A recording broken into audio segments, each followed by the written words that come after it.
കേന്ദ്ര സർക്കാർ ആവിഷ്കരിച്ച പ്രധാനമന്ത്രി ജൻമൻ പദ്ധതിയിൽ ഗുണഭോക്താക്കൾക്കായി കേരളത്തിൽ നിന്ന് 5 വനവാസി വിഭാഗങ്ങൾ. പ്രത്യേക ദുർബല വനവാസി വിഭാഗത്തിന്റെ ക്ഷേമത്തിനായാണ് കേന്ദ്രം പദ്ധതി ആവിഷ്കരിച്ചത്.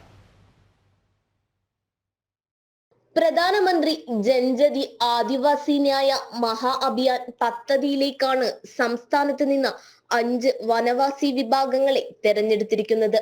കാസർഗോഡ് ജില്ലയിലെ കൊറഗ, വയനാട്, കോഴിക്കോട്, പാലക്കാട് ജില്ലകളിലെ കാട്ടുനായിക്ക, നിലമ്പൂരിലെ ചോലനായിക്ക, അട്ടപ്പാടിയിലെ കുറുമ്പർ, പാലക്കാടും തൃശൂരും മലക്കപ്പാറയിലുമുള്ള കാടർ എന്നീ വിഭാഗങ്ങളാണ് ഗുണഭോക്താക്കൾ.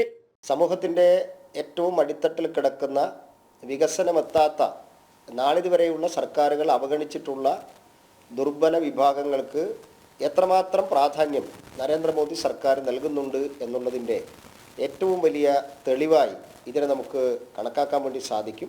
രാജ്യത്തെ 75 വനവാസി വിഭാഗങ്ങളുടെ അടിസ്ഥാന സൗകര്യ വികസനമാണ് പദ്ധതിയിലൂടെ ലക്ഷ്യമിടുന്നത്.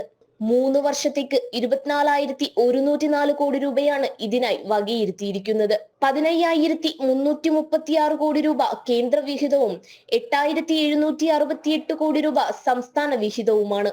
വീട്, റോഡ്, വൈദ്യുതി, ശുദ്ധജലം എന്നിവ ഉറപ്പാക്കാനും ആശുപത്രികൾ, ഹെൽത്ത് സെന്ററുകൾ സ്ഥാപിക്കാനുമാണ് തുക ചെലവഴിക്കുക. 18 സംസ്ഥാനങ്ങളിലും കേന്ദ്രഭരണ പ്രദേശമായ ആൻഡമാനിലുമാണ് നരേന്ദ്രമോദി സർക്കാർ പദ്ധതി നടപ്പിലാക്കുന്നത്. ജനം, കോഴിക്കോട്.